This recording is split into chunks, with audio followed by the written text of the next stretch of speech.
ફિકર આપનીમાં આપનું સ્વાગત છે। હું છું જગદીશ અને ફિકર આપનીમાં શરૂઆત કરીએ ઈરાન યુદ્ધની અને તેની અસર વિશે। તો ઈરાન યુદ્ધની પ્રીમિયમ પેટ્રોલના ભાવ પર અસર પડી છે। આ એક મોટા સમાચાર। દેશમાં પ્રીમિયમ પેટ્રોલના ભાવમાં વધારો ઝીંકાયો છે અને પ્રીમિયમ પેટ્રોલના ભાવમાં ₹2.09થી ₹2.35 સુધીનો વધારો અને આજથી આ પ્રીમિયમ પેટ્રોલના ભાવ જે વધારાનો ભાવ છે તે લાગુ કરવામાં આવશે। સામાન્ય પેટ્રોલના ભાવમાં જે રેગ્યુલર પેટ્રોલનો ભાવ છે તે યથાવત રહેશે, તેમાં કોઈ ફેરફાર નથી, પણ પ્રીમિયમ પેટ્રોલના ભાવમાં આ વધારો કરવામાં આવ્યો છે અને નવો ભાવ આજથી જ અમલી કરી દેવામાં આવશે।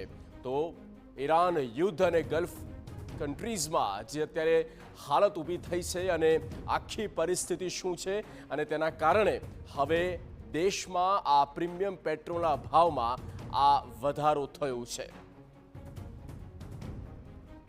पेट्रोल के प्राइस में जो आप इंक्रीज की बात कर रहे हैं वो नॉर्मल पेट्रोल में कोई प्राइस इंक्रीज नहीं हुआ है।